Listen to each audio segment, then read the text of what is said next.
दिनै जोङो आसाम गभर्नमेन्टनि RIDF फान्डनि बिटिसि ओनसोलनि रास्ता माने दलं डेभेलप खालामनायनि नामाव जेखिनि जोंहा बिटिसिआव फैसा मोन्दोंमोन बे थांनाय आसाम गभर्नमेन्टआ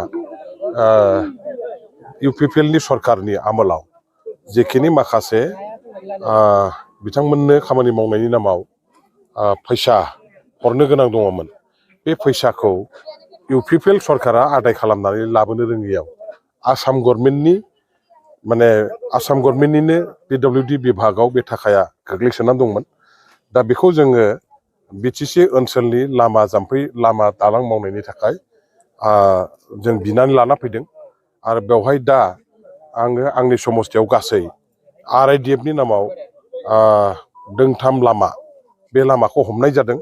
बेनि गेजेराव जों दहाय फुङावहाय थाफ्लाजरा फानबारिनि गंनै दालां दंफां दालां बायनानै दंमोन बे दालांखौ मावनायनि नामाव हमनाय जादों 1,50,00,000 थाखानि आरो बेखौ फाउन्डेसन खालामबाय आरो बेनि उनावहाय नैबेवहाय आरोबाव जोंहा मोनसे दंबावो नबीनगरनिफ्राय थिथागुरि बड'फोराव थांनाय गासै बेवहाय 2 किल'मिटार लामा जागोन आरो गेजेराव गंसे दंफांनि दालां दं थेलखङा दैनि सायाव बे थेलखङा दैनि दंफांनि दालांखौ सिफायनानै RCC दालां बानायनायनि थाखाय गोबां समनिफ्रायनो बे ओनसोलनि आइ आफा रायजो राजाफ्रा मोनसे दाबि दैखांबोबाय थादोंमोन।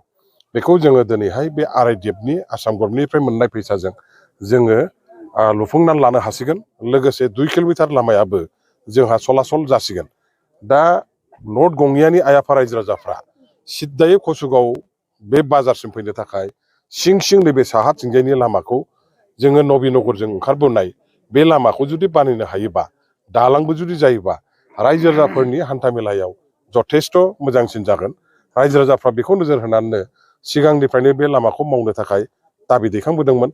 खिन्थु जोंनि आखायाव सरकार गैयैयाव जोङो दालांखौबो मावना होनो हानाय जायाखैमोन, लामाखौबो जों मावनो हानाय जायाखैमोन। रायजोफ्रा आसा खालामदोंमोन थांनाय माने 5 बोसोरनि UPPLनि सरकारनि आमोलाव बेफोर लामा आरो दालाङा जाथों होननानै बिथांमोनहा आसा खालामदोंमोन, मावनानै होजानो बिथांमोनहा लुबैदोंमोन। खिन्थु दुखु गोनां बाथ्राया जाबाय बिथांमोननि आमोलाव बे लामाखौ बे दालांखौ मावनानै होनो हानाय जायाखिसै, जायनि थाखाय रायजोफ्रा थांनाय 5 बोसोराव गोबां खस्थ' मोननो गोनां जादों। हान्था मेलायाव गोबां बिथांमोनहा उसुबिदायाव गोग्लैदों। दा बेखौनो नोजोर होनानै आं देग्लायहाय जोंनि बिटिसि गभर्नमेन्टआ दा 2 मासल' जादों, बे 2 मासावनो जोङो गासै बेबायदि UPPLनि आमोलाव मावजायै बिथांमोनहा मावनो हायै जेखिनि लामा दालांफोर दं मावनो थाखाय जों इतिमध्य सेंसन होनानै खामानिखौ जोङो स्टार्ट खालामजेनबाय। आरो बेखौ जाय थिखादारा दिनैहाय मोनदों बिथाङा सानसे साननैनि गेजेरावनो खामानि मावनो सुरु खालामसिगोन। रायजोफ्रा जाहाथे दैज्लां बोथोर फैनायनि सिगांनो बे लामा आरो दालांखौ हान्था मेलानि थाखाय बाहायनो हायो, बेनि थाखाय दैज्लांनि सिगांनो दालांखौबो कमप्लिट खालामनो लामाखौबो कमप्लिट खालामनो थाखाय जों बावहाय मोनसे थांखिजों खामानि मावगोन। आं बेखौनो थिखादार जाय बिथाङा मोनगोन बिथांखौबो बुंगोन। दा दिनैनिफ्राय जोङो स्पस्ट' बुजिनो हाबाय, बुंनो हाबाय जे बे लामाया आरो बे दालाङा मावफुंनाय लोगो लोगो हानाय लोगो लोगो रायजोफोरनि दीर्घमियादि मोनसे जे समस्या गोबाव समनि मोनसे जेंना बे जेंनाया सुस्रांजासिगोन आरो हान्था मेलानि बेलायाव रायजो राजाफ्रा गोरलैयैनो थाबैनो कसुगाव आरो नर्थ गंनिया मैनागुरिसिम थांलाय फैलायाव जोंहा गोबां सुबिदा जासिगोन। फरायसाफोर कलेजाव फरायनाय, हाइ स्कुलाव फरायनाय दङ, हाग्रा सिङाव जोंहा हाइ स्कुल गैया, कसुगाव हाइ स्कुलाव फैनांगौ, बे सिं लामाजों जों फैनांगौ, बे साथ्र साथ्रिफोरनि थाखायबो उपकार जागोन। कसुगाव हस्पिटालाव बेमार आजार जायोबा जोंनि आइ आफा रायजो राजाफ्रा फैनांगौ जायो, बेसेबांबा गोजानजों गिदिंना थांनांगौ। खिन्थु दा बे लामाया जायोबा जों सर्टकाट लामा मोनबाय हिसाबै रायजोफ्रा बेजों फैनानै थाबैनो हस्पिटालाव सहैनायनि बे मोनसे सुबिदाया थाबाय।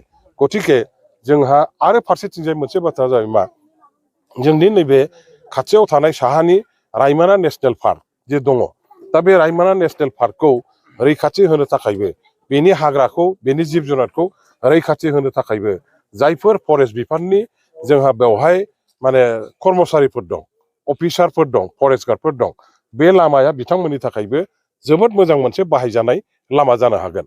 बेखौनो बाहायनानै बिथांमोनहा रायमना नेसनेल पार्कनि सिकिउरिटिनि खामानिबो मावनो हागोन।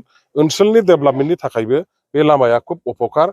गोग्लैसोनाय सा ओनसोलनि हाग्रा ओनसोलनि आइ आफा रायजो राजाफोरनि थाखाय बे लामाया मस्ट' दरखारि लामा आरो दिनै बेखौ लुफुंनो हानानै आं थारैनो बिराद गोजोननाय मोनदों आरो आं सानो रायजो राजाफ्राबो थोजासे गोजोननाय मोनगोन।